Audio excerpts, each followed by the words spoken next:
So the next question I wanted to understand your view on there are quite a few theories in social media that are going around the fact that there is a world government that is conspiring against common people like ourselves. Mhm. And some of it can resonate with Christians.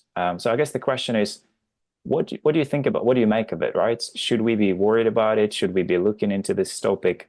Or should we just set it aside as one of those things that we shouldn't dwell upon? I don't think we should pay any attention to it. I think these sorts of conspiracy theories are usually perpetrated by people who are kind of kooky, as I would put it, and we shouldn't waste time worrying about kook theories. Instead, we've got so many more important things to read, to think about, to do.